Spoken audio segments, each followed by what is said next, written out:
ആര്യൻ എപ്പോഴും ജിസിയിലായിട്ട് കിടക്കണേ. അന്ന് ഇന്ന് റെന അവിടെ പോയി കിടന്നിട്ട് നെവിൻ അവിടെ പോയി കിടന്നിട്ട് ജിസിയിലും ആര്യൻ ഇന്ന് രാത്രി ഒരുമിച്ച് കിടക്കണ്ട. അപ്പൊ എന്താ അപ്പൊ അതൊരു ടോപ്പിക് ആക്കാൻ വേണമെങ്കിൽ അവർ ചിന്തിച്ചിട്ടുണ്ടെന്ന് നമുക്ക് പറയാൻ പറ്റില്ല. ലക്ഷ്മിയോട് ഒരു കാര്യം എന്ന് പറഞ്ഞിട്ടുണ്ടായിരുന്നു, മസ്താന് നാളെ ഇത് തിരുത്തി പറഞ്ഞാൽ തന്നെയും എന്റെ നിലപാട് ഞാൻ മാറില്ല. അത് ശരിയല്ലോ. ലാലേട്ടൻ ഇപ്പൊ കമന്റ് ബോക്സ് നമ്മൾ നോക്കുമ്പോൾ ലാലേട്ടൻ ആരെങ്കിലും ചീത്ത വിളിക്കുമ്പോൾ നമുക്ക് എന്താണ് ലാലേട്ടൻ ചീത്ത വിളിക്കുന്നില്ല എന്നൊരു ദേഷ്യം എനിക്ക് വരാറുണ്ട്. അപ്പോൾ ബിഗ് ബോസിൽ വന്നിട്ട് ലാലേട്ടൻ ചീത്ത വിളി കേൾക്കുമ്പോഴത്തേക്കും നമുക്കത് അക്സെപ്റ്റ് ചെയ്യാൻ പറ്റൂല. ഏറ്റവും കൂടുതൽ വിളിക്കുന്ന അക്ബറിനെയാണെന്ന് എനിക്ക് തോന്നിയിട്ടുണ്ട്, അനീഷിനാണെന്ന് എനിക്ക് തോന്നിയിട്ടുണ്ട്. ബിക്കോസ് അത് അവര് ലാലേട്ടനല്ലല്ലോ വിളിക്കുക, അവർ നിർദ്ദേശം കൊടുക്കുക. അപ്പൊ ലാലേട്ടൻ അത് അറിയില്ല. പക്ഷെ ആ പഴി കേൾക്കേണ്ടി വരുന്നത് ജിസിയിൽ അവിടെ ലാലേട്ടൻ എനിക്ക് ഭയങ്കര ലാലേട്ടൻ വരുമ്പോഴത്തേക്കും ജിസിയിലിന്റെ ഒരു നാക്കുണ്ട്, വളരെ സോഫ്റ്റ് ആയിട്ട് കുറച്ചുകൂടെ ഷുഗർ കോട്ടിംഗ് ആയിട്ട് പരിപാടിയാണ് ജിസിയിലൂടെ ചെയ്യുന്നത്. അത് ജിസിയിൽ മനഃപൂർവ്വം ചെയ്യുന്നത് തന്നെയാണ്. അക്ബർ എന്നും പറഞ്ഞ വീക്കെൻഡ് എപ്പിസോഡ് സ്റ്റാർട്ട് ചെയ്യും. അതിന് പക്ഷേ ഷോയിലുള്ള ആൾക്കാർക്ക് അക്ബറിനോട് പ്രത്യേക സ്നേഹം ഉണ്ടാവേക്കാം, ഉറപ്പായിട്ടുണ്ടാവും. സീസൺ 6 അവസാനിച്ചപ്പോൾ ആ പ്രശ്നങ്ങളില്ല. എനിക്ക് തോന്നുന്നു ഇപ്പൊ ഞങ്ങൾക്ക് അതിനകത്ത് നിന്നപ്പോഴത്തേക്കും തോന്നിയിട്ടുണ്ട്, അയ്യോ ഇങ്ങനെ വിന്നറായി നമുക്ക് തോന്നിയിട്ടുണ്ട്. ബിക്കോസ് അത് പുള്ളി അതിനകത്ത് ചെയ്ത് വെച്ചേക്കുന്ന കാര്യങ്ങളും പറഞ്ഞു വെച്ചേക്കുന്ന കാര്യങ്ങളാണ്, അത് പുറത്ത് വരാത്തതുകൊണ്ടാണ്. ഈ പീഡന കേസ് വന്ന സമയത്ത് ഞാൻ പ്രതികരിച്ചു. അപ്പൊ പുള്ളി എന്താ ചെയ്തത്, ഒരു പെണ്ണ് കേസാണല്ലോ വന്നത്, പച്ചക്ക് പറഞ്ഞ പെണ്ണ് കേസാണ്. അസിജോടെ ഒരു ഹോട്ടലിൽ കെട്ടിയിട്ടു. അതായത് എനിക്കെതിരെ വേറൊരു ഹോട്ടലിൽ കെട്ടിയിട്ടെന്ന് പറയുമ്പോഴത്തേക്കും ഞാൻ വേറെ എന്തോ പരിപാടിക്ക് പോയിട്ട് കെട്ടിയിട്ടെന്നുള്ള രീതിയിലാണല്ലോ പറഞ്ഞു വെക്കുന്നത്. അപ്പൊ ആ സാധനം എടുത്ത് എന്ത് ചെയ്യാണ്, നമുക്കിങ്ങ് വെച്ച് തരുക. ഇത് പലപ്പോഴും എന്നുള്ള രീതിയിലേക്ക് നമ്മൾ പറയാറുണ്ട്, ക്ലാസ് ടീച്ചർ വന്നിട്ട് ഇത്രയും മോശം ക്ലാസ് ഞാൻ വേറെ കണ്ടില്ല. ടീച്ചർ ഇത് എല്ലാവർക്കും ഇത് തന്നെയാണ് പറയുന്നുണ്ടാവുന്ന പറഞ്ഞ പോലെ കഴിഞ്ഞ സീസണിലാണ് ഈ ടീച്ചർ ഓപ്പൺ ആയിട്ട് ഇത് പറയുന്നത് കണ്ടേ. ടീച്ചർ നമ്മൾ ഉദ്ദേശിക്കുന്നത് ലാലേട്ടനാണ്. ഇപ്രാവശ്യം അത് പുറത്തുള്ള സംസാരങ്ങൾ വരെ ഓഡിയൻസിന്റെ റെസ്പോൺസും റിയാക്ഷൻസ് വരെ പുറത്ത് കാണിച്ചു തുടങ്ങി. ഇങ്ങനെയാണെന്ന് പറഞ്ഞിട്ട് അപ്പൊ ഇത് തുടരെ ആവർത്തിക്കുന്നതും നേരത്തെ പറഞ്ഞ പോലെ താരതമ്യം ചെയ്യലും ഭയങ്കരമായിട്ട് കൂടുതൽ പോയിട്ടുണ്ട്. എവിടെയാണ് ഈ നിലവാരം ഇതിനെ അടിസ്ഥാനപ്പെടുത്തുന്നത്? എവിടെയാണ് നിലവാര തകർച്ചയായിട്ട് തോന്നുന്നുണ്ടോ? നിലവാര തകർച്ചയല്ലേ. കാരണം ഇപ്പോൾ നല്ല ചോദിക്കാൻ മതി. ഇപ്പോൾ ഞാൻ എൻ്റെ റിവ്യൂനകത്ത് പറഞ്ഞൊരു പോയിന്റാണ്. ഇപ്പോൾ ഞാൻ ഒരു ദിവസം ഇങ്ങനെ പറഞ്ഞു, ഈ അനുമോൾ ജിസയിൽ ആര്യൻ വിഷയം ഉണ്ടായില്ല. അപ്പൊ ഞാൻ ഇങ്ങനെ എന്റെ വായി വന്നൊരു വാക്കാണ്, നാളെ ഇപ്പോൾ ഒരു പെണ്ണ് വന്നിട്ട് പറയാണ് അവൻ എന്റെ കയറി പിടിച്ചു എന്ന് ബിഗ് ബോസ് വന്നിട്ട് ഒരാള് പറഞ്ഞു കഴിഞ്ഞാൽ അത് വലിയ ചർച്ചയാവും അല്ലേ. പക്ഷെ അത് സമൂഹത്തിന് കൊടുക്കുന്ന മെസ്സേജ് എന്താണ്, നാളെ ആർക്കും വേണമെങ്കിൽ എന്ത് ചെയ്യും, ഒരു പെണ്ണിനെ പോയിട്ട് ആണിനെ കയറി പിടിച്ചു എന്ന് പറയാം. ഞാനിതിങ്ങനെ പറഞ്ഞ് അടുത്ത ആഴ്ച ആയപ്പോഴത്തേക്കും നേരെ ലക്ഷ്മി വന്നിട്ട് മസ്താനിയുടെ വിഷയത്തിൽ ഉണിയിൽ കയറി പിടിച്ചു. ആ സംഭവമായി അല്ലേ. ഇത് കാണുന്ന ആൾക്കാരൊന്നും ആലോചിച്ച് നോക്കിയാൽ മതി. ഇപ്പം ലാലേട്ടൻ എപ്പോഴും പറയില്ലേ, ബിഗ് ബോസ് എന്ന് പറയുന്നത് സമൂഹത്തിന്റെ ഒരു പ്രതിഫലനമാണ് അല്ലെ എന്ന് പറയും. അപ്പൊ അങ്ങനെയാണെങ്കിൽ നാളെ ഇപ്പൊ ഒരാള് ചിന്തിക്കുകയാണ്, ഓക്കെ ഒരുത്തർ എന്നെ കയറി പിടിച്ചു എന്ന് ഞാൻ അങ്ങ് പറയാം. അപ്പൊ അങ്ങനെയാണെങ്കിൽ എല്ലാവരും കൂടെ എന്റെ ഭാഗത്ത് നിൽക്കുമല്ലോ, എനിക്ക് സപ്പോർട്ട് കിട്ടും. ഇവിടെ സപ്പോർട്ട് ഉണ്ടാകുന്നത് എങ്ങനെ, ഇപ്പൊ ലക്ഷ്മിക്ക് സപ്പോർട്ട് ഉണ്ടാകുന്നത് എങ്ങനെയാണ് ഈ ആദ്യം വിഷയം പറഞ്ഞുകൊണ്ട് തന്നെ പറട്ടെ. ഇപ്പോൾ ഒനിയൽ മസ്താന് വിഷയം വന്നു, ഇപ്പോൾ അങ്ങനെ ഒരു വിഷയം വന്നു കഴിഞ്ഞ് കഴിഞ്ഞാൽ സപ്പോർട്ട് ചെയ്യുന്നു വിചാരിച്ചു. തുടർ ദിവസങ്ങളിൽ ഉണ്ടായിട്ടുള്ള ഒരു കാര്യമായിരുന്നു നിന്ന് ആര്യൻ റെന്നയുടെ കാര്യത്തിൽ. അപ്പോൾ ഇവിടെ പക്ഷേ ഒനിയലിന് കിട്ടിയ സപ്പോർട്ട് ആര്യന്റെ കാര്യത്തിൽ ഉണ്ടായില്ല. അവര് ഫണ്ണായിട്ട് ചെയ്യുന്നതാണ്, നമ്മൾ മുമ്പ് ഒരേപോലെ സ്പേസ് എടുത്തിട്ടുണ്ട്, ഞാനൊരു ആക്ട് മാത്രമേ കാണിച്ചുള്ളൂ എന്നുള്ള രീതിയിൽ. പക്ഷെ അവിടെ എല്ലാവരും കൂടിയിട്ട് ഒറ്റപ്പെടുത്തുന്ന പോലെ കണ്ടിട്ടില്ലേ, രണ്ട് തരം സമീപനായി പോയി തോന്നിയോ? അല്ല, ഇതിനകത്ത് അത് രണ്ടായിട്ടാണ് എനിക്ക് തോന്നിയിട്ടുള്ള രണ്ടായിട്ടാണ്. കാരണം ഇപ്പൊ ഞാനത് കാണുന്ന സമയത്ത്, ഇപ്പൊ ഞാനത് ഫുട്ടേജ് കാണുമ്പോൾ ഇപ്പോൾ ആര്യന്റെ വിഷയം എന്ന് പറയുമ്പോഴത്തേക്കും ആര്യൻ രാത്രി ഉറങ്ങാൻ വേണ്ടി നിൽക്കുന്നു അല്ലെ. അപ്പൊ അവിടെ റെന ആദ്യം പിന്നെ നെവിൻ അവിടെ നിന്ന് എണീറ്റ് പോകുന്നു. അപ്പൊ ആര്യൻ പിന്നെയും ആദ്യം ഒരു കട്ടിൽ മാറി കിടക്കുന്നുണ്ട്, പിന്നീട് അങ്ങോട്ട് പോകുന്നു, റെന അവിടെ വരുന്നു. അപ്പോ റെന ഇതിനു മുമ്പ് ബിന്നിയായിട്ട് ഇവരുടെ കാര്യത്തിൽ ഒരുപാട് ഡിസ്കഷൻ നടത്തിയിട്ടുമുണ്ട് ആര്യൻ ജിസിയിൽ വിഷയത്തിൽ. അപ്പോൾ ഇത് ക്ലാരിറ്റി വരുത്തണം എന്നുള്ളത് ഓൾറെഡി റെനയും ബിന്നിയും കൂടെ ചർച്ച ചെയ്യുന്നുണ്ട്. അപ്പൊ ഇവരുടെ മനസ്സിലുള്ള നമ്മൾ കാണാത്ത ഒരുപാട് ഫുട്ടേജ് ഇനി അവിടെ ഉണ്ടാകുകയും ചെയ്യും. അപ്പൊ ഇവര് മനസ്സിൽ പ്രിപ്പയർ ചെയ്തിട്ടുണ്ടോ നമുക്ക് പറയാൻ പറ്റില്ല. ഇപ്പോ ആര്യൻ എപ്പോഴും ജിസിയിലായിട്ട് കിടക്കണേ. അന്ന് ഇന്ന് റെന അവിടെ പോയി കിടന്നിട്ട് നെവിൻ അവിടെ പോയി കിടന്നിട്ട് ജിസിയിലും ആര്യൻ ഇന്ന് രാത്രി ഒരുമിച്ച് കിടക്കണ്ട. അപ്പൊ അപ്പൊ അതൊരു ടോപ്പിക് ആക്കാൻ വേണമെങ്കിൽ അവർ ചിന്തിച്ചിട്ടുണ്ടോ നമുക്ക് പറയാൻ പറ്റില്ല. എന്താണ് ജിസിയിലും ആര്യനും മാത്രമേ എപ്പോഴും ഒരുമിച്ച് കിടക്കുള്ളൂ എന്ന് റെന ചോദിച്ചു കഴിഞ്ഞാൽ അതൊരു ടോപ്പിക് ആവും, അതൊരു വഴക്കാവും അല്ലെ. അപ്പോ വേണമെന്നുണ്ടെങ്കിൽ അവരെ കോർണർ ചെയ്യാം, അതൊന്നും നമുക്ക് പറയാൻ പറ്റില്ല. അപ്പൊ ആ സമയത്ത് ആര്യൻ അവിടെ വന്നിട്ട് ഇങ്ങനെ ഒരു ആക്ട് കാണിച്ചു. അത് അന്ന് ഞാൻ പറഞ്ഞിട്ടുണ്ട്, അത് ആര്യൻ അത് ചെയ്യുമ്പോഴത്തേക്കും അവിടെ റെന അവിടെ ഡിസ്കംഫർട്ട് ആവുകയാണെന്നുണ്ടെങ്കിൽ അത് തെറ്റ് തന്നെയാണ്. പക്ഷെ ഇതിനു മുമ്പ് ഞാൻ നോക്കുമ്പോഴത്തേക്കും ആര്യനും റെനയും ജിസയിലും ഒക്കെ ഒരുമിച്ച് ഒരുപാട് സൗഹൃദത്തിൽ ഇങ്ങനെ അല്ലെ നിന്നിട്ടുണ്ട്, അടുത്തടുത്ത് നിന്നിട്ടുണ്ട്. അപ്പൊ ഒരു കംഫർട്ട് സോൺ അവിടെ ബ്രേക്ക് ചെയ്തിട്ടില്ലെന്നാണ് അവർ പറഞ്ഞിട്ടുമില്ല. ഈ വിഷയം വന്നപ്പോഴത്തേക്കും അവിടെ റെന കരയുന്നു ഒരു പക്ഷേ ഒണിയലിന്റെയും ലക്ഷ്മിയുടെയും വിഷയം അങ്ങനെയല്ല, ഞാൻ കാണുന്നത് അങ്ങനെയല്ല. ബിക്കോസ് അവിടെ മസ്താന്റെ ഡൗട്ട് പറയുന്നു. ഈ മസ്താന്റെ ഡൗട്ട് പറയുമ്പോഴത്തേക്കും ലക്ഷ്മിയാണ് അതിനെ ഏറ്റവും കൂടുതൽ അവിടെ വാദിക്കുന്നത്, അതൊരു ബാഡ് ടച്ച് ആണെന്ന് പറയുന്നു. അത് മാത്രമല്ല ലക്ഷ്മിയോട് ഒരു കാര്യം എന്ന് പറഞ്ഞിട്ടുണ്ടായിരുന്നു, മസ്താന് നാളെ ഇത് തിരുത്തി പറഞ്ഞാൽ തന്നെയും എന്റെ നിലപാട് ഞാൻ മാറില്ല എന്നുള്ളത്. അത് ശരിയല്ലല്ലോ. അപ്പൊ നാളെ ഇപ്പൊ മസ്താനിക്കാണ് ഇഷ്യൂ ഉണ്ടായത്, അതെ. അപ്പൊ അവർ നാളെ തിരുത്തി കഴിഞ്ഞാൽ ലക്ഷ്മി തിരുത്താൻ ബാധ്യസ്ഥയാണ്. അപ്പൊ ഞാൻ തിരുത്തില്ല എന്ന് പറഞ്ഞു കഴിഞ്ഞാൽ അതെങ്ങനെ ശരിയാവണേ? അതുകൊണ്ട് നമ്മൾ ഇത് മറ്റേ സ്റ്റേഷനിൽ വന്ന് പരാതി പറഞ്ഞു കഴിഞ്ഞിട്ട് ഇത് വാദിക്ക് പ്രശ്നങ്ങളൊന്നുമില്ല, പക്ഷെ പോലീസ് സ്വമേധയാ കേസെടുത്തെന്ന് പറഞ്ഞ പോലെ അത് സത്യം തെളിഞ്ഞാലും കുഴപ്പമില്ല. ഞാനൊരു നിലപാട് നിലപാടില് മാറ്റം വരുന്നില്ല. അതൊരു ബോസി ആറ്റിറ്റ്യൂഡാണ്, അത് ശരിയല്ല. ഈ രണ്ട് രീതിയിലേക്ക് സംഭവിക്കുന്നത് തോന്നിയിട്ടുണ്ട്. ഇപ്പോൾ പല കാര്യങ്ങളും ഇപ്പോൾ ലാസ്റ്റ് ഇപ്പോൾ നെവിൻ ഷാനവാസ് വിഷയം വന്നപ്പോഴാണെങ്കിൽ പോലും ഇത് വീക്കെൻഡിൽ വന്നിട്ട് ലാലേട്ടൻ സംസാരിക്കുമെന്ന പ്രതീക്ഷയോടെ ഈ റെന ആര്യൻ്റെ കാര്യത്തിലാണെങ്കിൽ പോലും അത് സംസാരിക്കുന്നില്ല, പക്ഷേ ചില വിഷയങ്ങൾ മാത്രം എടുത്തു പറയുന്നു. അപ്പോൾ ഇത് എവിടെയെങ്കിലുമൊക്കെ അത് ഏകവിഷയമായിട്ട് മാറുന്നുണ്ടോ, അല്ലെങ്കിൽ വ്യക്തി താല്പര്യങ്ങളിലേക്ക് മാറുന്നുണ്ടോ? എനിക്കങ്ങനെ തോന്നുന്നില്ല. ഇത് അവര് ലാലേട്ടൻ മടുത്തിട്ടുണ്ടാവും. നമ്മൾ ഇതിനെ പിൻവശം ആലോചിച്ച് നോക്കി. ഇപ്പൊ ലാലേട്ടൻ അവിടെ ഷൂട്ടിന് വരുക, അപ്പൊ അവര് പറയണം ലാലേട്ടൻ ഇന്ന് ഈ വിഷയം ചോദിക്കണം. എന്താ മോനെ ഇത് ഞാൻ കഴിഞ്ഞ ആഴ്ച നിന്നല്ലടാ ചോദിച്ചേ അല്ലേ? അതല്ലേ സംഭവം. നിങ്ങൾ ആലോചിച്ച് നോക്കി. ഇപ്പോ ലാലേട്ടൻ ഇപ്പൊ ദൃശ്യം 3യുടെ ഷൂട്ടിൽ നിന്ന് വരുന്നു, അല്ലെങ്കിൽ പുള്ളി വേറെ ഏതെങ്കിലും സിനിമയുടെ ഷൂട്ടിൽ നിന്ന് വരിക. അപ്പൊ പുള്ളി നോക്കുമ്പോൾ എന്താണ്, പുള്ളിക്ക് ഇപ്പോൾ ഒരു വലിയ അവാർഡ് കിട്ടുന്നു അല്ലേ, രാജ അംഗീകരിക്കുന്ന അവാർഡ് കിട്ടുന്നു. പുള്ളി ആ സന്തോഷത്തിലേക്ക് വന്ന് നിൽക്കുമ്പോഴത്തേക്കും എന്താ ഇന്നത്തെ ടോപ്പിക് എന്താ സ്ക്രിപ്റ്റ് വരുമ്പോഴത്തേക്ക് ലാലേട്ടൻ അത് ആര്യൻ റെനെടുത്ത് ഇങ്ങനെ ആക്ട് കാണിച്ചു, അല്ലെങ്കിൽ ഷാനവാസ് നെവിൻ ഇവിടെ കയറി എന്തോ, അല്ലെങ്കിൽ നെവിൻ ഷാനവാസിനെ കയറി പിടിച്ചു എന്ന് പറയുന്നു, പുതപ്പിനടിയിലാണെന്ന് പറയുന്നു. ലാലേട്ടൻ എങ്ങനെ ചോദിക്കുക? അപ്പോൾ എനിക്ക് തോന്നുന്നു ഈ സീസണിൽ ഇനി ഇങ്ങനത്തെ ഇഷ്യൂസ് ഉണ്ടായി കഴിഞ്ഞാൽ ലാലേട്ടൻ ചോദിക്കുന്നു എനിക്ക് തോന്നുന്നില്ല. ഇതങ്ങ് വിട്, ഈ പരിപാടി അങ്ങ് നിർത്തിക്കോ എന്ന് പുള്ളി തന്നെ പറയാണ്ട് പറഞ്ഞിട്ടുണ്ട്. ഇതിപ്പോ ഒരു സൈഡിൽ രാജ്യം ഇത്രത്തോളം അംഗീകരിക്കുന്ന ആദരിക്കുന്ന ഒരു ബഹുമതി കിട്ടിയിരിക്കുന്ന ഒരു സമയമാണ്. അതിനപ്പുറത്തോട്ട് സീസണിന്റെ നേരത്തെ നമ്മൾ പറഞ്ഞ പോലെ നിലവാര തകർച്ചയെ കുറിച്ച് സംസാരിക്കുമ്പോഴും ആദ്യം അമ്പ് കൊടുക്കുന്നത് ലാലേട്ട. എന്തിനാണ് ലാലേട്ട ഈ ഷോ ചെയ്യണേ, ഹോസ്റ്റ് ചെയ്യണേ, നമ്മൾ ഓരോ സീസൺ തുടങ്ങുമ്പോഴും ചോദ്യം വെക്കുന്ന സാധനം. അപ്പോൾ ശരിക്കും എങ്ങനെ ഇങ്ങനെ ഒരു ഷോനെ മൊത്തത്തിൽ ഒരു ഹോസ്റ്റലിലോട്ട് നീങ്ങി പോകുന്നത് എങ്ങനെ നോക്കിക്കാണ് ശരിക്കും? ഞാൻ ലാലേട്ടൻ മാറണം എന്നാണ് ഞാൻ ആഗ്രഹിക്കുന്നത്. അങ്ങനെയാണ് തീർച്ചയായിട്ടും. കാരണം അത് രണ്ട് കാര്യമുണ്ട് കേട്ടോ. ഒന്ന്, ഇപ്പൊ ഞാൻ ഭയങ്കര ലാലേട്ടൻ ഫാനാണ്. അപ്പൊ ഞാൻ ഇങ്ങനെ ഈ സീസൺ തുടങ്ങുന്നതിന് മുമ്പ് എപ്പോഴും ഞാൻ സായിട്ടൊക്കെ പറഞ്ഞിട്ടുണ്ട്, അതായത് ലാലേട്ടന്റെ കൂടെ നിൽക്കാനുള്ള ഭാഗ്യം നമുക്ക് കിട്ടിയല്ലോ, ഇനി അതൊക്കെ ഭാഗ്യം കിട്ടണ്ട, അവിടെ ലാലേട്ടൻ നിർത്തിപ്പോട്ടെ, നമ്മൾ തമാശ വേണമെന്ന് പറഞ്ഞിട്ടുണ്ട്. പിന്നീട് നമ്മൾ ആലോചിക്കുമ്പോൾ ഇപ്പൊ ലാലേട്ടന് നല്ല പേയ്മെന്റ് കിട്ടുമായിരിക്കും അല്ലെ, ആ പേയ്മെന്റിന് അപ്പുറത്തേക്ക് ലാലേട്ടൻ ബിഗ് ബോസ് ചെയ്യുന്നതുകൊണ്ട് നമുക്ക് ലാലേട്ടൻ നല്ല കോസ്റ്റ്യൂം കാണാം. അതിനപ്പുറത്തേക്ക് ലാലേട്ടന് പ്രത്യേകിച്ച് ഒരു ഗുണമുള്ളതായിട്ട് എനിക്ക് പേഴ്സണലി ഫീൽ ചെയ്തിട്ടില്ല. അത് മാത്രമല്ല, ഈ ഒരു സീസൺ കഴിഞ്ഞപ്പോഴത്തേക്കും ലാലേട്ടൻ ലാലേട്ടന്റെ ഒരു ഡെയിലി ലൈഫിൽ നമ്മൾ കാണുന്നുണ്ട് അല്ലെ, പുള്ളി ഒരു ഇന്റർവ്യൂല് വന്നാലും പുള്ളി ഇപ്പോ മൂവിയിലല്ലാണ്ട് പുള്ളി ഇവിടെ കണ്ടാലും പുള്ളി ഭയങ്കര സൗമ്യമായിട്ട് സംസാരിക്കുന്ന, ഭയങ്കര കാമൻ കോറ്റായിട്ട് നിൽക്കുന്ന ഒരാളാണ്. പക്ഷെ ബിബിയിലേക്ക് വരുമ്പോഴത്തേക്കും പുള്ളിക്ക് ഒരു ഫോഴ്സ്ഫുള്ളി പുള്ളിക്ക് അവിടെ കുറെ കാര്യങ്ങൾ ഇങ്ങനെ ചെയ്യേണ്ടി വരികയാണ്. അപ്പൊ പുള്ളിയുടെ വാല്യൂ അവിടെ പോകുന്ന പോലെ നമുക്ക് പലപ്പോഴും തോന്നിയിട്ടുണ്ട്. അതുകൊണ്ട് പുള്ളി ഇപ്പൊ ഞാൻ ആഗ്രഹിക്കുന്നുണ്ട് പുള്ളി ഈ സീസൺ കൊണ്ട് നിർത്തണമെന്ന്. മറ്റേ മമ്മൂക്ക മറ്റേ സിനിമ ഡേയ്സിൽ പറയാറ്, അവർക്ക് എന്നെയല്ല ആവശ്യം, എനിക്ക് അവരാണ് ആവശ്യം പറഞ്ഞ പോലെ ലാലേട്ടന് ബിഗ് ബോസിനെയാണ് ആവശ്യം പോലെ നേരത്തെ തിരിച്ചായും തോന്നുന്നുണ്ടോ? ബിഗ് ബോസ് ശരിക്കും ലാലേട്ടൻ ഉണ്ടാകുന്ന ഒരാള് അത്രത്തോളം ഗുണം ചെയ്യും. അല്ല, ബിഗ് ബോസിന് ലാലേട്ടൻ വേണം. കാരണം ഇപ്പൊ ഏഷ്യാനെറ്റ് എന്ന് പറയുന്ന ഷോയ്ക്ക് ലാലേട്ടൻ ഹോസ്റ്റ് ചെയ്യുന്നു എന്ന് പറയുമ്പോഴത്തേക്കും ഇപ്പൊ നമ്മള് ലാലേട്ടൻ നമ്മുടെ മലയാള സിനിമയിലെ ഏറ്റവും വലിയ സൂപ്പർ സ്റ്റാർ ആണ്, ഏറ്റവും വലിയ നടനാണ്, നായകനാണ്. അപ്പോൾ അദ്ദേഹത്തെ ആഴ്ച 2 ദിവസം നമുക്ക് സ്ക്രീനിൽ കാണാം. അതെ, വേറൊരു രീതി കാണാം, സിനിമയിലുള്ള പോലെ അല്ലാണ്ട് കാണാവുന്ന ഒരു രീതിയിലാണ് പ്രേക്ഷകർ കാണാൻ വേണ്ടിയിരിക്കുക. ബിഗ് ബോസിന് എപ്പോഴും എന്തായാലും ലാലേട്ടൻ വേണം. അപ്പൊ ലാലേട്ടന്റെ സ്ഥലത്ത് ഒന്ന് ആലോചിക്കാൻ മതി, മലയാളത്തിലെ വേറെ മമ്മൂക്കി ഒഴിച്ചു നിർത്തിയ വേറെ ഏത് നടനെ എടുത്താലും നമുക്ക് ഇത്രയൊരു ഹോസ്റ്റൽ ലാലേട്ടന് പകരം ലാലേട്ടൻ മാറണമെന്ന് ആഗ്രഹിക്കുന്ന ആളായതുകൊണ്ട് ചോദിക്കുക, പകരം ഹോസ്റ്റ് വരണമെന്ന് ആഗ്രഹിക്കുന്ന ആരായിരിക്കും കുറച്ചുകൂടെ ആപ്റ്റ്? നമ്മൾ ആഗ്രഹിക്കുന്ന വെച്ച് കഴിഞ്ഞാൽ ഇപ്പൊ നമ്മൾ മമ്മൂക്ക വന്നൊക്കെ നമ്മൾ ആഗ്രഹിക്കും, അത് വേറൊരു ഇത് കാണാം. അല്ലെങ്കിൽ ഇപ്പൊ പൃഥ്വിരാജ് വന്നാലെന്നൊക്കെ നമ്മൾ ആഗ്രഹിക്കും. പക്ഷെ അവരാരും ചെയ്യുമെന്ന് എനിക്ക് തോന്നുന്നില്ല. കാരണം ഇപ്പോ ടോവിനോ എന്നൊക്കെ ഇടയ്ക്ക് പേര് കിട്ടിയിരുന്നു, മമത എന്നൊക്കെ ഇടയ്ക്ക് പേര് കിട്ടിയിട്ടുണ്ടായിരുന്നു. അപ്പോൾ ഒരു ഷോയുടെ ആംഗിൾ നോക്കുമ്പോഴത്തേക്കും ടോവിനാണെങ്കിലും മമതയാണെങ്കിലും നന്നായിട്ടൊക്കെ അത് ചെയ്യുമായിരിക്കും. പക്ഷെ ലാലേട്ടൻ എന്ന് പറയുമ്പോൾ നമുക്ക് മലയാളികൾക്ക് കിട്ടുന്ന ഒരു സാധനം ഉണ്ടല്ലോ, അത് കിട്ടില്ല. പക്ഷെ അവിടെ ഞാൻ സാർത്ഥനാവും ചെയ്യും, അല്ല മെയിനായിട്ട് ഞാൻ പറഞ്ഞില്ല, അത് നേരാണ്. അതായത് ഇപ്പൊ ലാലേട്ടൻ ഇപ്പൊ കമന്റ് ബോക്സ് നമ്മൾ നോക്കുമ്പോൾ ലാലേട്ടൻ ആരെങ്കിലും ചീത്ത വിളിക്കുമ്പോൾ നമുക്ക് എന്താണ് ലാലേട്ടനെ ചീത്ത വിളിക്കുന്നില്ല എന്നൊരു ദേഷ്യം എനിക്ക് വരാറുണ്ട്. അപ്പോ ബിഗ് ബോസിൽ വന്നിട്ട് ലാലേട്ടന് ചീത്ത വിളി കേൾക്കുമ്പോഴത്തേക്കും നമുക്കും അത് അക്സെപ്റ്റ് ചെയ്യാൻ പറ്റൂല. സിനിമയിലത്തെ കേസ് പറഞ്ഞ പോലെ തന്നെ ഇപ്പൊ സിനിമയിൽ സംസാരിക്കുന്ന രാഷ്ട്രീയം ആയിക്കോട്ടെ, വിഷയമായിക്കോട്ടെ, ആ സിനിമയിലെ നായകന്റെ രാഷ്ട്രീയമായിട്ട് മാറിക്കാണുന്നത് നമ്മൾ കാണാറുണ്ട് പുറത്ത് അല്ലെ. ആ സിനിമ എന്ത് സംസാരിക്കാനും കുറ്റം പറയുമ്പോൾ അവിടെ പറയാം എന്ന് പറയും പോലെ ഇപ്പോൾ ഷോയ്ക്ക് അകത്ത് നടക്കുന്നു, ഷോയ്ക്ക് ലാലേട്ടൻ്റെ നിർദ്ദേശങ്ങളുണ്ടായിരിക്കാം, ക്രൂവിൻ്റെ സൈഡിൽ നിന്നായിരിക്കാം. ഇപ്പോൾ ലാസ്റ്റ് ആണെങ്കിൽ പോലും ഇപ്പോൾ ഈ അടുത്ത് വന്നൊരു കാര്യമാണ്, ഏറ്റവും കൂടുതൽ അഭിപ്രായങ്ങൾ ചോദിക്കാൻ വേണ്ടി അനീഷിനെയും അക്ബറിനെയും വിളിക്കുന്നു സംഭവം പറയുന്നു. എവിടെയെങ്കിലും ആ ഒരു പാർഷ്വാലിറ്റി ഉണ്ടെന്ന് തോന്നുന്നുണ്ടോ?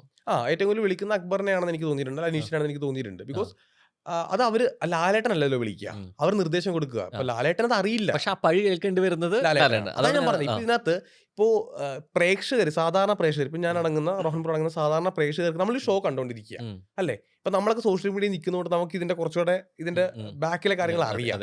ഇതൊന്നും അറിയാത്ത വളരെ സിമ്പിൾ ആയിട്ടുള്ള സാധാരണക്കാരുണ്ട്. അവർ നോക്കുമ്പോഴത്തേക്കും കണ്ടോ ലാലേട്ടൻ വന്നവിടെ പാർഷ്വാലിറ്റി കാണിച്ചു, ലാലേട്ടൻ കാണിച്ചു എന്നേ പറയുള്ളൂ. ഇപ്പൊ എന്റെ അടുത്ത് പല ആൾക്കാരും ചോദിക്കാറുണ്ട്, സിജോയുടെ ബർത്ത്ഡേ എന്നാണ് സിജോനെ എവിക്റ്റ് ആക്കിയത്.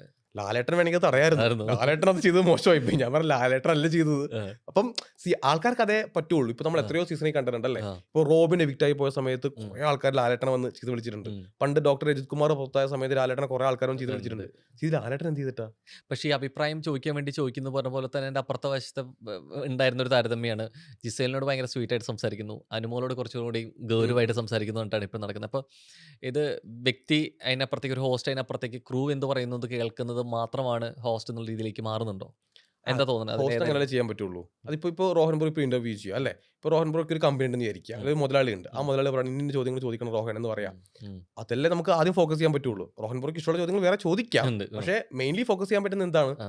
ആരാണോ നമുക്ക് പൈസ തരുന്നത്, ആരാണോ ഇതിന് നിർദ്ദേശം തരുന്നത്, അവര് പറയുന്നത്. ഇത് ശരിക്കും അത്തരം സംഭവങ്ങൾ വരുമ്പോൾ അത് ഷോയ്ക്ക് ഗുണം ചെയ്യും, അത് ദോഷം ചെയ്യും?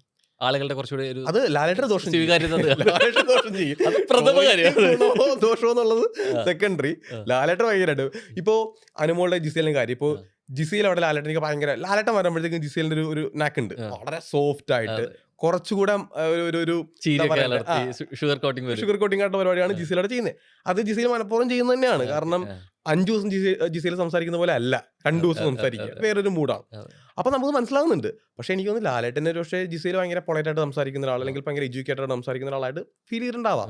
അല്ലെങ്കിൽ ഇപ്പൊ നിർദ്ദേശം കൊടുക്കുമ്പോൾ ലാലേട്ടൻ അതിൽ ചെയ്യാൻ പറ്റുള്ളൂ. ഇപ്പോൾ അവര് ലാലേട്ടൻ നിർദ്ദേശം കൊടുക്കുവാണ്, ലാലേട്ട അക്ബറിനെ വിളിച്ച് ചോദിക്കൂ. അപ്പൊ ലാലേട്ടൻ പറയാണ് അന്ന് അനുമോൾ എണീക്കൂ എന്ന് പറയാൻ പറ്റില്ല. കാരണം അക്ബറിനെ ഇപ്പോൾ വിളിക്കാൻ പറ്റുള്ളൂ. അപ്പൊ അവർ കൊടുക്കുന്ന നിർദ്ദേശം അനുസരിച്ചല്ലേ ചെയ്യാൻ പറ്റുള്ളൂ. അത് ലാലേട്ടൻ കാണിക്കുന്ന പാർഷ്വാലിറ്റി അല്ല, ഈ ഷോ കാണിക്കുന്നൊരു പാർഷ്വാലിറ്റി ഉണ്ട്. സംഘടനയുടെ പാർഷ്വാലിറ്റി വരുന്നുണ്ട്, ഉണ്ടാവും. ഇപ്പോ ഒരു വീക്കെൻഡ് എപ്പിസോഡിൽ നമുക്ക് അവിടെ കുറെ ആൾക്കാരുടെ പേര് പോലും അങ്ങനെ വിളിക്കാറ് പോലും ഇല്ല. ചില സമയത്ത് ഇപ്പൊ റെനയൊക്കെ ഉണ്ടാകുന്ന സമയത്ത് റെനയുടെ പേര് വല്ലപ്പോഴും കൂടെ വിളിക്കുള്ളൂ. അല്ല അഭിശ്രീനെ വിളിക്കുന്നത് എന്തിനാണെന്ന് അറിയോ? മോനെ നീ നിന്റെ ദേഷ്യം കുറക്കണമെന്ന് ആദ്യത്തെ 2 ആഴ്ച പറഞ്ഞിട്ടുണ്ട്. പിന്നെ അവരൊന്നും ചെയ്തിട്ടില്ല, വേറെ കേസ്. അവര് 5 ദിവസം തന്നെ ചെയ്താലേ 2 ദിവസം വിളിക്കാൻ പറ്റുള്ളൂ. അല്ലെങ്കിൽ തന്നെ പൊതുവായിട്ടുള്ള കാര്യങ്ങളാൽ തന്നെ ചില പേരുകൾ വരാറേ ഇല്ല. അതേസമയത്ത് ഇപ്പം മിക്കപ്പോഴും നമുക്ക് ഒരു വീക്കെൻഡ് എപ്പിസോഡ് തുടങ്ങുമ്പോഴത്തേക്കും അക്ബർ എന്നും പറഞ്ഞില്ല വീക്കെൻഡ് എപ്പിസോഡ് സ്റ്റാർട്ട് ചെയ്യും. അതിന് പക്ഷേ ഷോയിലുള്ള ആൾക്കാർക്ക് അക്ബറിനോട് പ്രത്യേക സ്നേഹം ഉണ്ടാവേക്കാം, വ്യക്തി താല്പര്യങ്ങൾ വരുന്നുണ്ടെന്നാണ്. ഉറപ്പായിട്ടുണ്ടാവും, അതില്ലെന്ന് പറയാൻ പറ്റില്ലല്ലോ. അവരിപ്പോ അവർ ചിന്തിക്കില്ലേ, ഇന്നാളൊന്ന് വിന്നറായാൽ ഏഷ്യാനെറ്റ് ഗുണം ഉണ്ടാവാം, അല്ലെങ്കിൽ ഷോയ്ക്ക് ഗുണം ഉണ്ടാവാം എന്നൊക്കെ അവർ ചിന്തിക്കുന്നുണ്ടാവും. അതിന്റെ അടിസ്ഥാനത്തിലല്ലേ അവർ ഓരോ ആൾക്കാരെ വിളിക്കുള്ളൂ, ഗെയിം കൊടുക്കുള്ളൂ. ഇപ്പൊ ചില ക്യാപ്റ്റൻസി ടാസ്ക് വരികയാണ് അല്ലേ. അപ്പൊ നമുക്ക് കാണാമല്ലോ, ഇപ്പൊ നമ്മൾ ആലോചിക്കും ഇന്നാളെ വിന്നർ ആക്കണം എന്ന് അവർ തീരുമാനിച്ചിട്ടുണ്ടാവാം.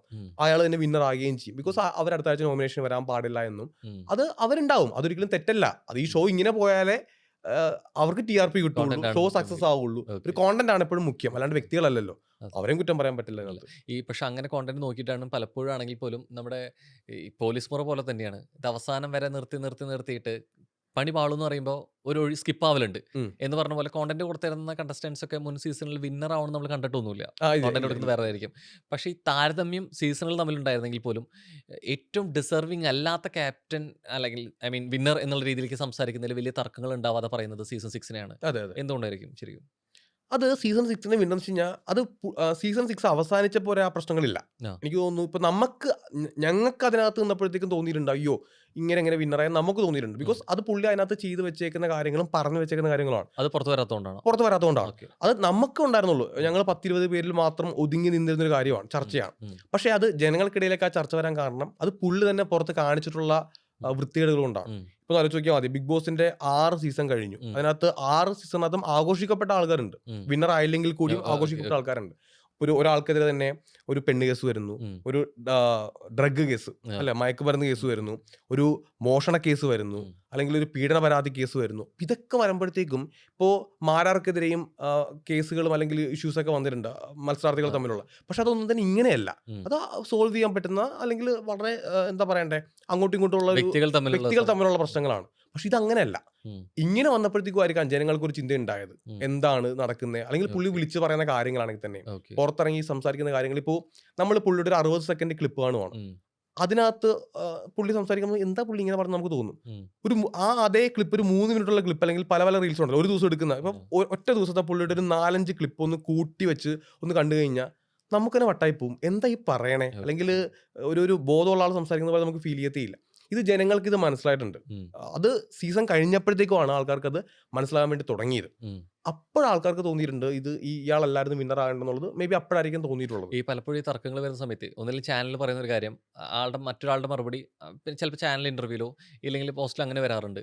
പക്ഷെ ആദ്യമായിട്ടായിരിക്കും ഒരു പക്ഷേ BB കഴിഞ്ഞിട്ടോ അല്ലെങ്കിൽ ആരുമായിട്ടുള്ള തർക്കങ്ങൾ നവമാധ്യമങ്ങളിൽ ഇതിൽ അത്ര ഓപ്പൺ ആയിട്ടൊരു ഡിസ്കഷനും ആർഗ്യുമെന്റ്സും വരുന്നത് കണ്ടിട്ടുള്ളത്. അതായത് കമന്റ് ബോക്സ് തന്നെ ഉം. ഈ തർക്കങ്ങൾ കാണാറുണ്ട്. അതെ. അപ്പം എന്തെങ്കിലും ജിൻഡോന്റെ ഇതായിട്ട് പോസ്റ്റ് വരുന്നോ സിജോന്റെ പോസ്റ്റോ സായി പോസ്റ്റ് വരുന്നോ ഇതൊരു ട്രയാങ്കിൾ കിടന്ന് കളിക്കാറുണ്ട്. അപ്പോൾ പലപ്പോഴും തോന്നിയില്ല നമ്മൾ ഇത്തരം വിമർശനങ്ങൾ നമ്മുടെ ഭാഗത്ത് ശരികളുണ്ടെങ്കിൽ പോലും നമ്മളിത് ഓപ്പൺ ആയിട്ട് വരുമ്പോൾ ആളുകളിലേക്ക് അതൊരു നെഗറ്റീവ് സാധനമാണ് നമുക്ക് ഇമ്പാക്റ്റ് ഉണ്ടാക്കാന്ന് അങ്ങനെ തോന്നിയിട്ടുള്ളൂ. അങ്ങനെയുണ്ട്. അപ്പൊ ഞാനിപ്പോൾ ചിന്തിച്ചിട്ടുണ്ടായിരുന്നു ആ. ആ ഒരു ലൂപ്പ് പോലെ. അതെ അതെ അതായത് ഇതിലേക്ക് തന്നെ അതെ, കറങ്ങിക്കൊണ്ടിരിക്കുക. ഇപ്പൊ നമ്മളിപ്പോ പറയുമ്പോൾ ഇപ്പൊ ഞാനിപ്പോ ഒരു കാര്യം പറയാണ്.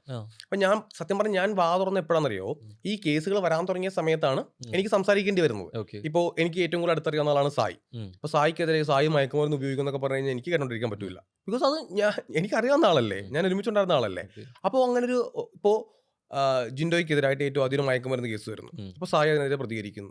അപ്പോൾ ജിൻഡോ എന്താ ചെയ്യുന്നത്, സായി മയക്കുമരുന്ന് ഉപയോഗിക്കുന്ന ആളായിട്ട് സായിയെ ചിത്രീകരിക്കുക. അപ്പോൾ അത് നമുക്കത് അറിയാവുന്ന കാര്യമാണ്. അപ്പോൾ എനിക്ക് മിണ്ടാണ്ടിരിക്കാൻ പറ്റില്ല. മിണ്ടാണ്ടിരിക്കുന്ന എൻ്റെ എത്തിക്സ് അല്ല. അപ്പോൾ ഞാൻ സംസാരിക്കും. പുള്ളി എന്താ ചെയ്യുന്നത്, പുള്ളിക്കെതിരെ വരുന്ന ആരോപണം ആരാണോ പുള്ളിക്കെതിരെ ആദ്യം പ്രതികരിക്കുന്നത് അയാൾക്കെതിരെ തന്നെ അങ്ങ് വെച്ചു കൊടുക്കുക. അത് ആ ആരോപണം തന്നെ വെച്ചു കൊടുക്കുക. ഇപ്പം മറ്റേ പുള്ളിക്ക് ഒരു പെണ്ണ് കേസ് വന്നു, പീഡന കേസ് വന്നു. ഈ പീഡന കേസ് വന്ന സമയത്ത് ഞാൻ പ്രതികരിച്ചു. അപ്പൊ പുള്ളി എന്താ ചെയ്തേ, ഒരു പെണ്ണ് കേസാണല്ലോ വന്നത്, പച്ചക്ക് പറഞ്ഞ പെണ്ണ് കേസാണ്. സിജോനൊരു ഹോട്ടലിൽ കെട്ടിയിട്ടു. അതായത് എനിക്കെതിരെ വേറൊരു അതും ഹോട്ടലിൽ കെട്ടിയിട്ടെന്ന് പറയുമ്പോഴത്തേക്കും ഞാൻ വേറെന്തോ പരിപാടിക്ക് പോയിട്ട് കെട്ടിയിട്ടെന്നുള്ള രീതിയിലാണല്ലോ പറഞ്ഞു വെക്കുന്നത്. അപ്പൊ ആ സാധനം എടുത്ത് എന്ത് ചെയ്യാണ്, നമുക്കങ്ങ് വെച്ച് തരുക. അപ്പോൾ ഈ ആംഗിൾ ശരിയല്ല. അപ്പൊ ഞാൻ ആദ്യം ചെയ്ത കാര്യം എന്ന് വെച്ച് കഴിഞ്ഞാൽ നിയമപരമായിട്ട് തന്നെ ഞാൻ അതിനെ നേരിടാൻ വേണ്ടി സ്റ്റേഷനിൽ കൊണ്ട് പരാതി കൊടുത്തു. പിന്നീട് പരാതി കൊടുത്തതിന് ശേഷം പുള്ളിയെ കോൺടാക്ട് ചെയ്യുന്ന പോലീസുകാർ പുള്ളി കോളൊന്നും എടുക്കുന്നില്ല. ഈ സംഭവത്തിന് ശേഷം ഞാൻ അറിയുന്ന കുറേ കഥകൾ അല്ലെങ്കിൽ പുള്ളിനെ പറ്റി അറിയുന്ന വിത്ത് എവിഡൻസ് ആയിട്ടുള്ള സംഭവങ്ങൾ വെച്ചിട്ടാണ് നമ്മൾ സംസാരിച്ചത്. പിന്നെ പുള്ളി എന്ത് ചെയ്തു, വീണ്ടും നമുക്കെതിരെ കുറച്ച് നാൾ കഴിഞ്ഞപ്പോഴത്തേക്ക് അടുത്തൊരു പരിപാടിയായിട്ട് വീണ്ടും വരികയാണ്. അപ്പം എനിക്ക് മനസ്സിലായി ഇതൊരു ലൂപ്പാണ്. അതായത് നമ്മൾ എന്തെങ്കിലും പറഞ്ഞു കഴിഞ്ഞാൽ ഈ ബിഗ് ബോസിനകത്തും ഞാൻ ഇതിനു മുമ്പ് ഞാൻ പറഞ്ഞിട്ടുണ്ട്, അത് ടെലികാസ്റ്റ് ചെയ്തിട്ടില്ല, ഒരു വൃത്തികെട്ട ഒരു സ്ലാങ് ഉണ്ടല്ലോ, ഐ മീൻ വൃത്തികെട്ട രീതിയിൽ നമുക്ക് ഒരാളെ അടച്ചാക്ഷേപിക്കും. ഇപ്പൊ ഞാൻ റോഹൻ ബ്രോയെ പറ്റി പറയാണ്, ഉദാഹരണം പറഞ്ഞായിരുന്നു, ചിന്തിക്കരുത് റോഹൻ അവനെ പണ്ട് അവിടെ കെട്ടിയിട്ടിട്ടുണ്ടെന്നേ, ഹോട്ടൽ റൂമിൽ പിടിച്ച് കെട്ടിയിട്ടുണ്ടെന്ന് പറഞ്ഞു കഴിഞ്ഞാൽ ഇത് ആഘോഷിക്കും സോഷ്യൽ മീഡിയയിൽ. ഏതാ ഒരാളെ പറ്റി നമ്മൾ വൃത്തികെട്ട ഒരു കാര്യമാണ് പറയുന്നത്, അല്ലെങ്കിൽ അവനെ പിടിച്ച് അതെ ഒരുത്തനെ കട്ടിലടിയിൽ നിന്ന് പെണ്ണായിട്ട് പൊക്കി എന്നൊക്കെ പറഞ്ഞു കഴിഞ്ഞാൽ, അല്ലെങ്കിൽ തുണി മറ്റേ മുണ്ട് കൊണ്ട് കെട്ടിയിട്ട് തുണിയില്ലായിരുന്നു ഓടിപ്പോയി എന്നൊക്കെ പറഞ്ഞു കഴിഞ്ഞാൽ, ഇതൊക്കെ സോഷ്യൽ മീഡിയയിൽ ഇങ്ങനെ ഭയങ്കരമായിട്ട് ആഘോഷിക്കപ്പെടുന്ന കാര്യങ്ങളാണ്. ഇത് പുള്ളിക്ക് നന്നായിട്ട് അറിയാം. ഇതൊരാളെ പറ്റി വൃത്തികെട്ട ആരോപണം ഉന്നയിച്ച് അത് സോഷ്യൽ മീഡിയയിൽ ആഘോഷിക്കപ്പെടുമെന്ന് പുള്ളിക്ക് നന്നായിട്ട് അറിയാം. ഈ സാധനം പുള്ളി അടിക്കും. അത് അടിക്കുമ്പോഴത്തേക്കും നമുക്ക് ആ രീതിയിൽ തരംതാഴ്ന്ന രീതിയിൽ നമുക്ക് അടിക്കാൻ വേണ്ടി നമുക്ക് പറ്റണമെന്നില്ല. അപ്പോൾ ഇതൊരു ലൂപ്പായിട്ട് കിടന്ന് കറങ്ങും. അപ്പോൾ സായിടുത്ത് ഞാൻ പറഞ്ഞിരുന്നു, എടാ ഇനി ഈ വിഷയത്തിൽ നമ്മളായിട്ട് ഇടപെടണ്ട, കാരണം ഇനി എന്തെങ്കിലും അത് കിട്ടിക്കോളും, കർമ്മ പോലെ എന്തെങ്കിലും അത് വന്നോളും, തിരിച്ചത് വന്നോളും. സായി എൻ്റെ അടുത്ത് എൻ്റെ വിഷയം ഉണ്ടായപ്പോഴത്തേക്ക് അവൻ്റെ പറഞ്ഞോടാ നീ സൈലന്റ് ആയിട്ടിരിക്കണം, ഇതിന്റെ ആവശ്യമില്ല. ബിക്കോസ് ഇത് വിട്ടേക്കുക, ഈ സംഭവം ഉപേക്ഷിക്കുക. അത് ഒറിജിനലായിട്ട് പുള്ളി ചെയ്ത കാര്യങ്ങൾ എന്താണെന്ന് പുള്ളിക്കറിയാമല്ലോ. അല്ലെങ്കിൽ ആദ്യമേ തന്നെ ആണെങ്കിൽ പോലും ഇപ്പൊ നിങ്ങൾ എന്തെങ്കിലും പ്രോഗ്രാം വരുന്ന സമയത്ത് എല്ലാവരും ഉണ്ടാവാറുണ്ട്. എനിക്ക് തോന്നുന്നു ജിനോന് ഇതിന് മുമ്പ് കണ്ടിട്ടുള്ള സാധനം കാണാതായപ്പെടുന്നേക്കാൾ മുമ്പ് കണ്ടിട്ടുള്ളത് സിജോന്റെ കല്യാണത്തിലാണ്. കണ്ട് കൈ പിടിച്ചൊക്കെ റാംബോക്ക് പള്ളിമുറ്റത്തൊക്കെ റാംബോക്ക് നടത്തിയായിരുന്നു. അല്ല, അതിൽ എന്റെ മുഖം നോക്കിയാൽ എന്റെ ഫേസ്, എന്റെ വൈഫിന്റെ മുഖം നോക്കിയാൽ പെട്ടെന്ന് ഫേസ് മാറിയായിരുന്നു. ഇതെന്താ സംഭവം നമ്മൾ അന്ന് ഞങ്ങളത് പറയുകയും ചെയ്തു. ബിക്കോസ് പള്ളിയിൽ വന്നിട്ട് ഈ റാംബാക്ക് ചെയ്യാന്നൊക്കെ പറയുമ്പോൾ നമ്മളെ ആ ലീഗിൽ കൂട്ടും. നമുക്കും ബുദ്ധിയില്ലെന്ന് ആൾക്കാർ ചിന്തിക്കും. അതായത് സിജോയ്ക്കും വൈഫിനും പോലും ബുദ്ധിയില്ലെന്ന്. അപ്പൊ നമ്മളങ്ങനെ കോമാളിയായിട്ട് നമ്മൾ ആഗ്രഹിക്കുന്നില്ല. പറ്റൂല. അതായത് പുള്ളി കോമാളിയാവുന്നു, നമ്മളെ വന്ന് കോമാളി ആക്കുന്നു. അത് നമുക്കൊരിക്കലും അംഗീകരിക്കാൻ പറ്റാത്തൊരു കാര്യമാണ്. ശരി. അപ്പൊ അങ്ങനെ ഗാങ്ങുകളിൽ പുള്ളിനെ കാണുന്നത് വളരെ കുറവ്. എനിക്ക് തോന്നുന്നു ഇങ്ങനെ കാണാതായി തുടങ്ങുന്നതിന്റെ ഏറ്റവും അവസാനത്തെ കല്യാണമാണ്. അപ്പൊ എവിടെ ഈ അകൽച്ച എല്ലാവരിലും സംഭവിക്കുന്നത് എങ്ങനെയാ? ഒരു വിന്നറാണ്, അപ്പൊ ആ വിന്നറിനെ ശരിക്കും അംഗീകരിക്കുന്ന പല സൈഡിൽ നിന്ന് കണ്ടിട്ടില്ല. അപ്പൊ അത് വിന്നർ അംഗീകരിക്കാത്തതുകൊണ്ടല്ല റോഹൻ ബ്രോ. അതിനകത്ത് ഇപ്പൊ എന്റെ കല്യാണത്തിന് നമ്മുടെ മാരാർ ഉണ്ടായിരുന്നു അല്ലേ, മാരാർ വേറൊരു സീസണിലെ വിന്നറാണ്. അപ്പൊ വിന്നർ അംഗീകരിക്കാതിരിക്കാനാണെങ്കിൽ നമ്മൾ മാരാരെ വിളിക്കാതിരിക്കണ്ടേ? നമുക്കൊരിക്കലും, അല്ലെങ്കിൽ ഇനിയിപ്പോ നമ്മുടെ സീസണിലെ വിന്നർ അയാളോട് മത്സരിച്ച് നമ്മൾ തോറ്റുപോയി അയാൾ വിന്നറായി, അതുമല്ല. ഇപ്പൊ അങ്ങനെയാണെങ്കിൽ എനിക്ക് എന്റെ കല്യാണത്തിന് പുള്ളിനെ വിളിക്കേണ്ട ആവശ്യം എനിക്ക് ഇല്ല. ഞാൻ എല്ലാവരെയും വിളിച്ചു കൂട്ടിയാണ് കല്യാണം ഞാൻ പുള്ളി വിളിച്ചത്. എനിക്കൊന്ന് ഞാൻ റോക്കിനെ ഒഴിച്ച് ബാക്കി എല്ലാവരെയും എന്റെ വിവാഹത്തിനെ ക്ഷണിച്ചിട്ടുണ്ട്. ബാച്ചിലേഴ്സ് പാർട്ടിക്ക് ഞാൻ പുള്ളിനെ വിളിച്ചിട്ടില്ല, കാരണം അതെന്റെ വളരെ അടുത്ത സുഹൃത്തുള്ള ആൾക്കാർ മാത്രം പങ്കെടുത്ത പരിപാടിയാണ്. നമുക്കിവിടെ എല്ലാവർക്കും, ഇപ്പൊ സിജോക്ക് മാത്രമല്ലല്ലോ ഈ ഒരു അകൽച്ച വന്നിട്ടുള്ളത്. എല്ലാവർക്കും വന്നിട്ടുണ്ട്. ഇപ്പൊ നമ്മൾ എത്രയോ ബർത്ത്ഡേ പരിപാടി വെച്ചിട്ടുണ്ട്. ഇപ്പൊ റീസെന്റ് നമ്മുടെ സിബിന്റെ കല്യാണം അല്ലെ, സിബിന്റെ പരിപാടി എന്ന് പറയുന്നത് 4-5 ഇവന്റ് ഉണ്ടായിരുന്നു. പൂവാറിലുണ്ടായിരുന്നു, അല്ലാണ്ട് പിന്നെ കൊച്ചിയിൽ വെച്ചിട്ടുണ്ടായിരുന്നു. ഇത് ആരും വിളിക്കാത്തെങ്കിൽ അതിനൊരു റീസൺ കാണുമല്ലോ. പുള്ളിയുടെ അതുകൊണ്ട് ആ ഒരു അകൽച്ച സംഭവിക്കുന്നത് എവിടെ? ഇത് പൊതുവായിട്ട് പരിപാടി അകൽച്ച സംഭവിക്കുന്നത് ബിഗ് ബോസിനകത്ത് വെച്ചിട്ട്. അതെ അതെ, പുള്ളി അവിടെ വിളിച്ചു പറഞ്ഞ കാര്യങ്ങളും സംസാരിച്ച കാര്യങ്ങളൊക്കെ നമുക്കത് ഭയങ്കരമായിട്ട് അവിടെ, കാരണം നമുക്കത് അത് എന്തുകൊണ്ടാണ് അവർ ടെലികാസ്റ്റ് ചെയ്യാത്തത് നമുക്കറിയില്ല. ഞാൻ എൻ്റെ ഒരു എപ്പിസോഡ് പോലും 100 എപ്പിസോഡ് ഞാൻ കണ്ടിട്ടില്ല. 100 ഒറ്റ എപ്പിസോഡ് പോലും ഞാൻ ഇതുവരെ ഞാൻ കണ്ടിട്ടില്ല. എനിക്ക് താല്പര്യമില്ല കാണാനായിട്ട്. എൻ്റെ സീസണിൽ ഞാൻ ഈ സീസൺ കാണാറുണ്ട്. അപ്പോൾ അവിടെ എനിക്ക് തോന്നുന്നു പുള്ളീനെ ആൾക്കാർക്കിടയിലേക്ക് പ്രതിഷ്ഠിച്ച് വെക്കുന്നത് ഭയങ്കര അമ്മ സ്നേഹമുള്ള അല്ലെ, അല്ലെങ്കിൽ ക്യാമറയുടെ മുന്നിൽ വന്നിട്ട് കരയുന്ന, ഇത്രയും വലിയ ശരീരം ഉണ്ടായിട്ട് വളരെ കുഞ്ഞു മനസ്സിൽ നിൽക്കുന്ന ഒരാളായിട്ടാണ്. അത് ജനങ്ങൾ അത് അക്സെപ്റ്റ് ചെയ്യും. ബിക്കോസ് നമ്മുടെ മലയാളികൾ എന്ന് പറയുന്നത് ഭയങ്കര പാവത്തുങ്ങളാണ്, നല്ല സ്നേഹമുള്ള ആൾക്കാരാണ്. അപ്പോൾ അവിടെ പുള്ളി കളിക്കുമ്പോൾ നമുക്കറിയാം ഇതൊരു ഫേക്ക് പരിപാടിയാണ് എന്ന് നമുക്കറിയാം. പിന്നെ ഞാൻ എപ്പോഴും പറഞ്ഞവരാണ് ശക്തമായിട്ടുള്ള PR കൊടുത്തിട്ടുണ്ടായിരുന്നു എന്നുള്ളത്. അപ്പൊ അത് ആ രീതിയിലേക്ക് അതിനെ വളച്ചൊടിക്കാനായിട്ട് അറിയാം. പക്ഷെ അപ്പോ നമ്മൾ അതിനകത്ത് വെച്ച് തന്നെ ഇതൊക്കെ മനസ്സിലാക്കിയിട്ടുണ്ട്. പക്ഷെ അപ്പോഴും നമ്മൾ പുറത്തിറങ്ങിയിട്ട് നമ്മൾ ഓർത്തു ഓക്കെ, അവിടെ കാണിച്ച എല്ലാം തന്നെ ഗെയിമിന് വേണ്ടി കാണിച്ചതായിരിക്കാം. പുറത്തിറങ്ങുമ്പോഴെങ്കിലും കുറച്ചുകൂടെയൊക്കെ നന്നായിട്ട് തന്നെ നിൽക്കുമായിരിക്കും. പക്ഷെ അപ്പോൾ ആദ്യത്തെ കുറച്ച് സമയങ്ങളിൽ നമ്മൾ കേട്ടുകൊണ്ടിരുന്ന കാര്യങ്ങൾ എന്ന് പറയുന്നത് പൊതുസമൂഹത്തിന് ബുദ്ധിമുട്ടുണ്ടാകാത്ത കാര്യങ്ങളാണ്. നമുക്ക് ബുദ്ധിമുട്ടുണ്ടാകുന്ന, പൊതുസമൂഹത്തിന് ബുദ്ധിമുട്ടുണ്ടാകാത്ത കാര്യങ്ങളാണ്. പക്ഷെ പിന്നീട് അറിയുന്നതെന്ന് വെച്ച് കഴിഞ്ഞാൽ നമുക്ക് മനസ്സിലായി വേണ്ട, ഈ പരിപാടി നടക്കൂല. കാരണം അത് നമുക്ക് നാളെ വള്ളിയാവും, നമുക്ക് നാളെ ഇത് പ്രോബ്ലം ആവും എന്ന് മനസ്സിലായി. അതെനിക്കല്ല, എല്ലാവർക്കും മനസ്സിലായി. അതുകൊണ്ടാണ് പിന്നെ എല്ലാവരും അതങ്ങ് നിർത്തിക്കളഞ്ഞത്. ഇനിയിപ്പോൾ എനിക്ക് തോന്നുന്നില്ല ഇപ്പോൾ ഇനിയും നാളെ ഒരു ബർത്ത്ഡേ പരിപാടി വന്നേക്കാം, അല്ലെങ്കിൽ ഒരു വളരെ നമ്മൾ കൂടുന്ന പരിപാടികൾ ഇനിയും വന്നേക്കാം. അവിടെ ഒന്നും ഉണ്ടാവും എന്ന് എനിക്ക് തോന്നുന്നില്ല.